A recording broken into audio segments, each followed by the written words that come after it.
The golden age of America begins right now. Donald Trump has started his second term as President of the United States. He is not a predictable man, but one thing is certain, his presidency will have an impact far beyond the borders of America. He's promised to end wars, deport millions. He's even got his sights set out of this world, looking to put an American flag on Mars. Here in Westminster, the big question is how our so-called special relationship with the US might change. And worldwide, nations are holding their breath to see what Trump's trade and defence strategies will be.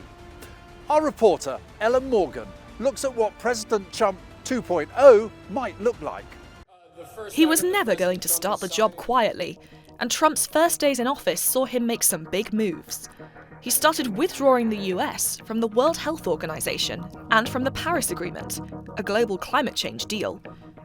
With other big policy changes likely on the way, the German Chancellor even called for calm in the wake of Trump's inauguration. President Trump and his administration will keep the world on its toes in the coming years in energy and climate policy, in trade policy, in foreign and security policy, and in many other areas. We can and we will deal with all of this. His supporters, though, are understandably excited for President Trump 2.0. But can he really do everything he's promised? He's talked about taking control of Greenland, the Panama Canal, even Canada, for example. But what do his supporters actually want from him? Donald Trump talks about peace and bringing peace to the world, and we see the Gaza conflict coming to a close. And I believe that he'll probably get a good deal with Ukraine as well, because it's strength, it's peace through strength, and he's a very strong president. His plan to make Greenland and Canada US territories, what do you make of that? Well, I think Greenland should 100% be part of the US. Canada, I think that's more of a negotiation tactic. No, Canada's not going to become, but he can say some very charging things, which makes it a really interesting conversation. So what does all this mean for us across the pond?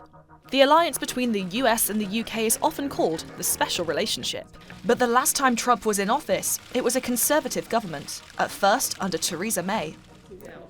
This time, it's Keir Starmer's Labour Party in Downing Street, and much has been made of the fact that some Labour employees went to the US as volunteers to campaign for Trump's presidential opponent, Kamala Harris. Other senior Labour politicians have been less than kind about the president. Foreign Secretary David Lammy has previously described Trump as deluded, dishonest, xenophobic, and narcissistic. Then there's the next UK-U.S. ambassador. Peter Mandelson is due to take the job, but he's previously called Trump a danger to the world. There are even reports the president is considering vetoing his appointment. Former Conservative MP Nigel Evans was actually at Trump's last inauguration. He thinks the government has some work to do to smooth things over. How do you think Keir Starmer and Donald Trump are going to get along? They've got to get along. They haven't got a choice. Starmer knows that. David Lammy knows that. They've got a very different White House. They've got a very different president. And they've got to really change their attitude in order to ensure that they're going to get on side. We want to get a trade deal with the United States of America, right? And you can't just sit back. Now that the parties are over, the real work begins. And the world is about to find out just what President Trump has in store.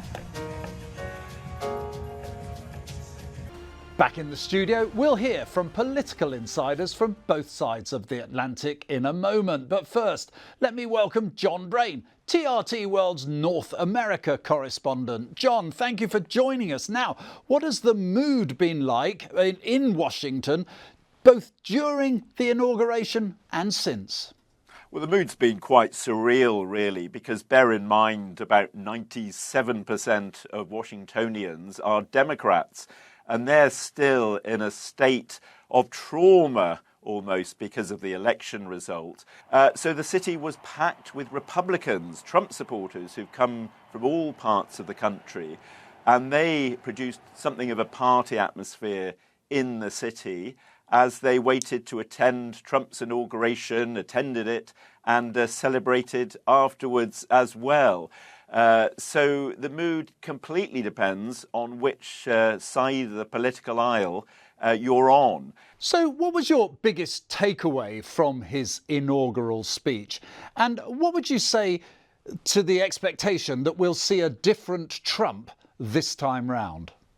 I think the focus that he's got this time, the speed with which he wants to do things, because my feeling, and I don't think I'm the only one, was that he was standing for election because he couldn't bear the thought that he'd lost to Joe Biden back in 2020. Of course, he denied that the election was valid.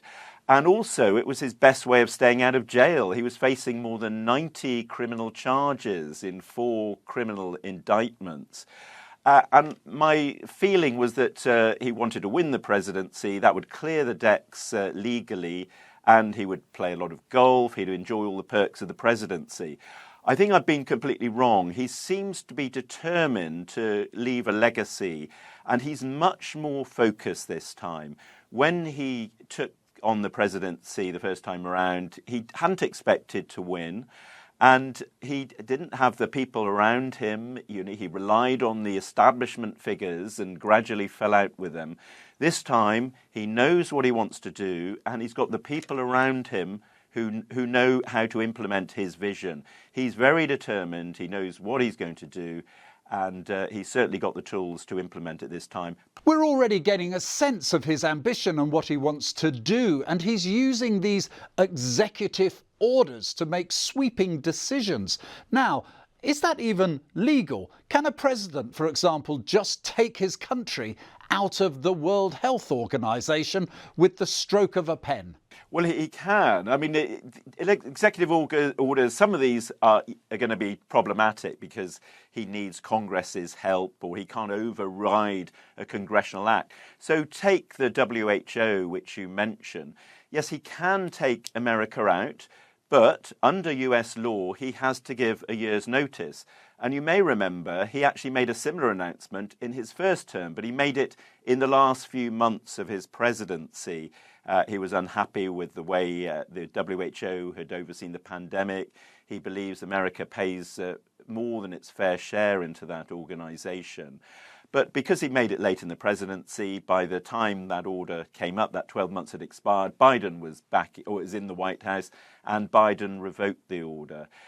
In terms of the other executive orders, some of them are quite straightforward. Others, including, for example, the national emergency over immigration, at some stage he's going to have to go to Congress and say, OK, I need the budget to deport all these millions of people that I want to get out of the country. And then, of course, he can't do it without congressional authorization. He does have a majority in both chambers of Congress, but it'll only take a handful of Republicans to vote against him on any of these issues for him not to be able to do what he wants to do. And of course, you and I are talking here on Westminster Watch. So what impact, John, do you think President Trump will have on the United Kingdom? Well, of course, he's said that he's going to impose tariffs on all nations and hasn't made any exception for the United Kingdom at this stage. And the special relationship we hear so much about is probably not seen as quite so special by the Americans as it is for the British. But Trump does like the UK. He particularly enjoyed meeting the royal family. So everything really is up for grabs. And even though members of Keir Starmer's cabinet have been very critical of Donald Trump in the past, including the Foreign Secretary David Lammy, and of course Peter Mandelson, who's the choice for ambassador, Trump has shown in the past that as long as you pay homage to him later on, he's prepared to forgive previous criticisms. After all, his vice president, J.D. Vance, once called him America's Hitler. So it depends how the UK treat him, really. He's not very keen on Keir Starmer. Obviously, Keir Starmer represents values that are the antithesis of what Donald Trump believes. But he does appreciate winners. He admires Keir Starmer for the fact that he won such a huge majority. And I think there is some wriggle room there. I think they could have a decent relationship. As we know, Keir Starmer has already reached out to him. It's one we'll have to see how that develops in the coming weeks and months. John Brain, our North American correspondent in Washington, D.C., thanks for joining us here on Westminster Watch. Let's discuss President Trump's plans more widely now with my guests, Jennifer Ewing, spokesperson for Republican Overseas UK, journalist and broadcaster Clare Muldoon, and former Conservative MP and member of the Foreign Affairs Select Committee, Henry Smith. Welcome to the show. Jennifer, I have to start with you. Will President Trump be good for the UK? Absolutely. The special relationship, it's been called, I think, since the days of Thatcher and Reagan, perhaps even going further back, will endure. He's an Anglophile, for sure. His mother was Scottish. He likes this country very much. Now, I think what will be interesting this time around is I don't think the relationship will be on the traditional channels. We're already seeing some pushback with regards to Prime Minister Keir Starmer's idea for the U.S. ambassador, Lord Mandelson. Let's see if that happens. Of course, we've got a very good relationship that President Trump has with Nigel Farage. He's the leader of Reform the leader UK, of Reform UK. So the relationship will endure. I just think it will take less traditional form. So, Claire, do you think it's actually got off to a good start? I think it will work because it has to work, and I'll tell you why. There are two forms of leaders in the world. There are nationalist ones that want to take care of their own country and will do anything to make it great again, okay? And then there's the others, the lawyers, the internationalists, the globalists, the ones that want to make the climate great again. And what you will find is that Trump, being the democratically elected over both houses, don't forget, the popular vote and the Senate vote, he'll go like that to Starmer, hopefully, and just knock him out of the way. Does that imply he's not actually going to be good for Britain? He will be good for Britain for all the reasons Jennifer has given. But not if he knocks the Prime Minister out of the way and ignores The Prime Minister's not good for Britain. Yes, exactly. That's the point, Nick. He'll be inspirational to the British people. Do you agree, Henry? No, I think that's absolutely right. I mean, I think the relationship between the US and the UK is much more than just the personality of who the current Prime Minister is. I think there are those natural ties, as both Jennifer and Claire has alluded to. And I also think there is potentially a benefit when it comes to the tariffs that President Trump has been talking about, in that because we are no longer part of the European Union, I think this country might fare a lot better than our We'll come to tariffs, very much so. But you've all given your general view that you kind of think President Trump is going to be good for Britain. We took to the streets of London just to find out what people there think about Donald Trump, whether he'd be good for Britain. Don't believe a word he says. That's what I'd say. I'll worry. He weren't too bad last time, to be honest, but I don't think he's too fond of what's in charge at the minute. So I think it's dangerous. I think the rise of kind of billionaires in government and the backing of that is definitely going to have an impact on things like UK media, social media. I think he might be all right for the UK, and we might start opening up trade, because obviously now we're not trading with Europe as much. We need trade. We need like fair play, fair trade. I think for business, Donald Trump is great. There's no doubt about that. I don't agree with all his views, but we'll see. Time will tell. Well, he's an Anglophile by any definition. The sky didn't turn yellow last time he was president, so. Surprised by any of that? Not really. I mean, you know, he's a divisive character. I do hope a lot of the fear dies down. I mean, people forget there were no new wars started under Trump. He's the only president of our last four that Putin did not invade another country under.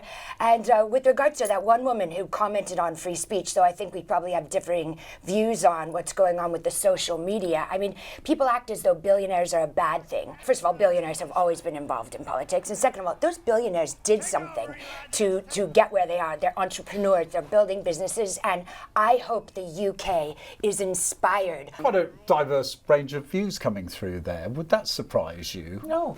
So no, it really doesn't. And from the people that I've spoken to, both family members and people that I work with, it is more or less reflective of what they have been saying as well. But I'll tell you, I was in New York for New Year, and the amount of hope there, which is traditionally a democratic state, was unbelievable. Henry, as you would have just heard from one of the comments we've been listening to there from the people we went out and spoke to here in London, she talked about trade and the possibility of good trade with Donald Trump and America.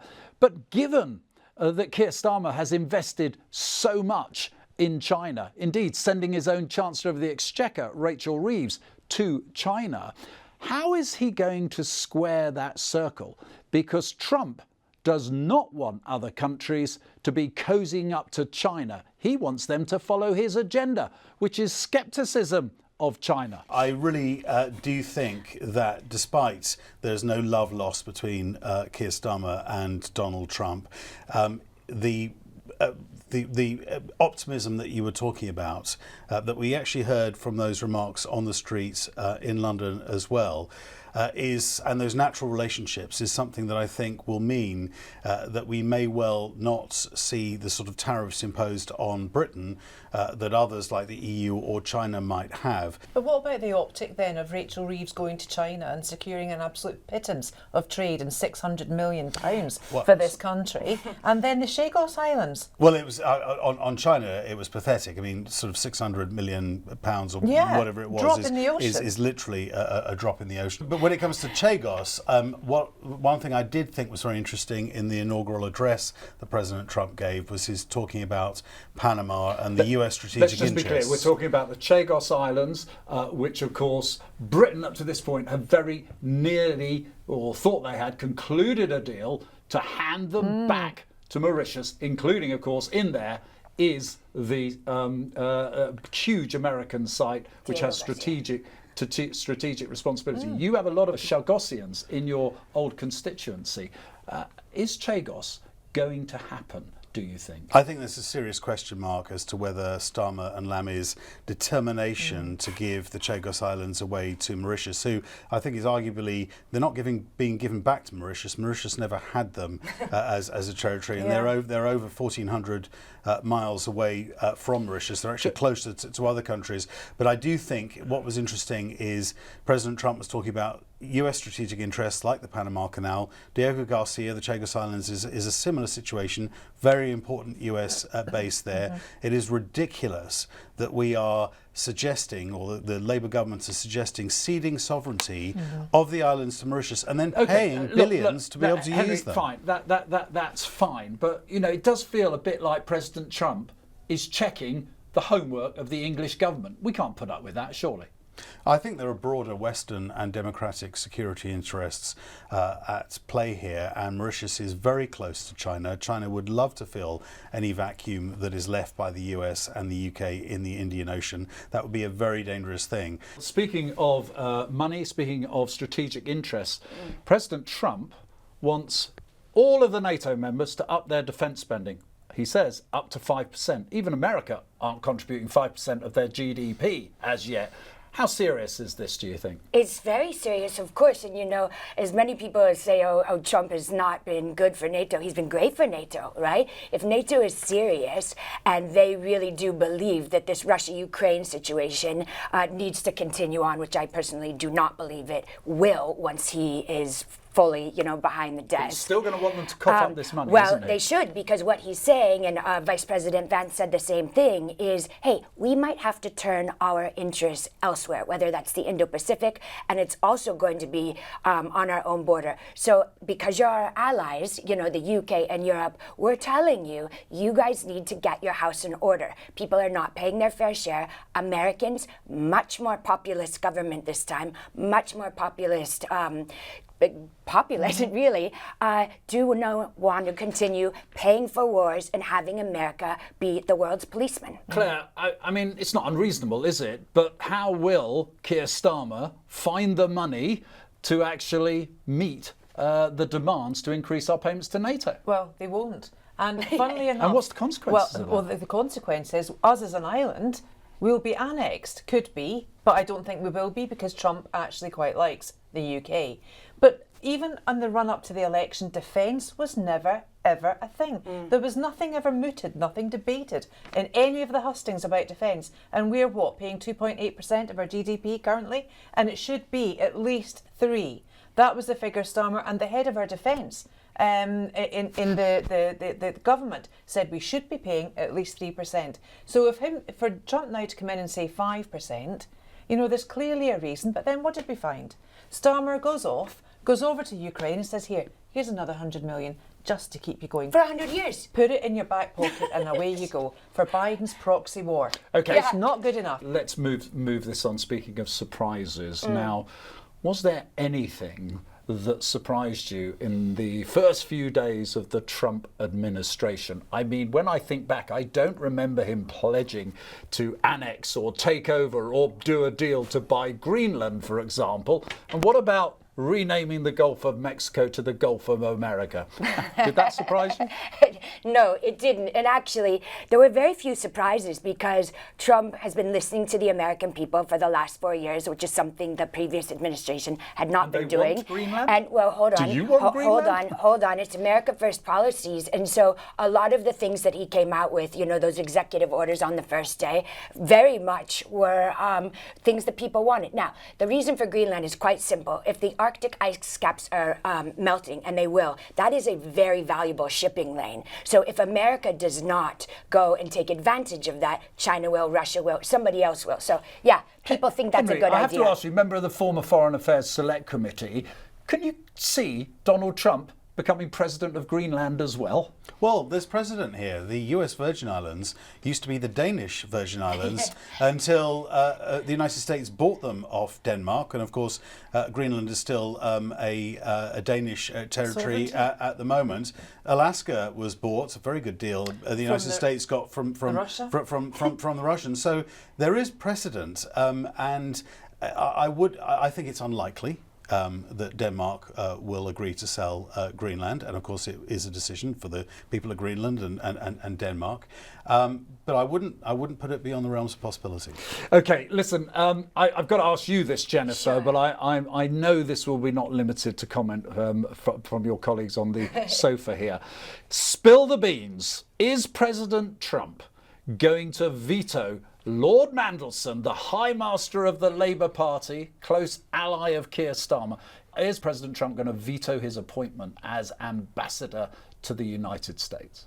I don't know if he'll veto him, but he's certainly not going to make it easy for him if the Prime Minister of the UK makes such a poor decision to put him there. Washington, D.C. has changed overnight. Like I just said, it's a much more populous place. It is no longer D.C. elites. I just don't see how Lord Mandelson fits into the place. I mean, even if they don't veto him, which actually is extremely unlikely to happen, to veto him, just not speaking well of him ends Peter Mandelson's potential career as ambassador immediately, doesn't it? Peter Mandelson is only after one thing, and that is to bluff up and buff up Peter Mandelson himself. He's driven by money, and he's driven by power, and he's driven by the ability to control. None of those things he'll have if he is the British ambassador to the United States. It's going to end in tears if it's allowed, and Lord Mandelson himself, let's not forget, came out publicly and said he wants nothing else to do with public life or anything for that. So I think for him to flip-flop and go back into a role as important as that, I think it will just show him for his true colours. Yeah, strange decision by Starmer. Almost self-wound. There's so many wonderful people to choose from. Why him? I actually think it would be doing Great Britain a favour if the new Trump administration did veto.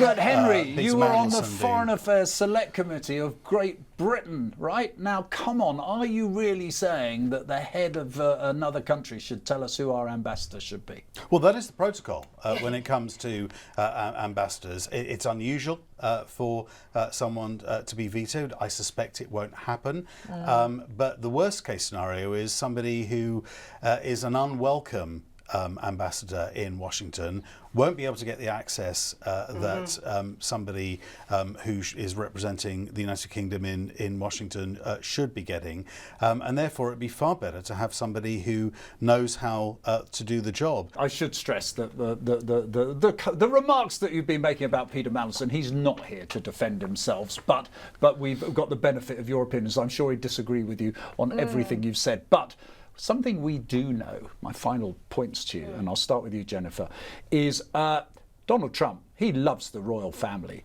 Is a state visit going to seduce him into a better relationship with Britain and giving ground perhaps on those things like tariffs and even defence spending? Well, that's actually a really good question, because we know he's pragmatic, he's a deal maker, but he does like the pomp and circumstance. He very much liked the Queen. I think it would be a lovely, lovely gesture to get things going. Can you see the royal family actually having more diplomatic effect, for example, than Peter Mandelson, Claire? Yes, of course they could. Yeah. And do you think a state visit should happen? Should happen soon? It should happen, and it should happen soon. Yeah. And do you think it will, Henry? Well, just the other day, President Trump was saying that his previous first state visit was to Saudi Arabia because of a defence deal that was done with Saudi Arabia. President Trump is quite rightly very transactional, and therefore we can't just rely on a UK state visit just because we're the UK and there's the special relationship. It needs to be something of substance. But I was very encouraged after the election, when he was still president-elect, a good meeting with Prince William that took place in Paris, and I hope that we can build on those ties that are bigger than, as I say, just government. It's going to be a fascinating 4 years. Henry Smith, Clare Muldoon, Jennifer Ewing, thank you very much indeed for joining us here on Westminster Watch. Indeed, thanks again to all my guests for joining me. And don't forget to subscribe to the TRT World YouTube channel for more lively debate and conversation. But for now, from me and all the team here, goodbye and thank you for watching.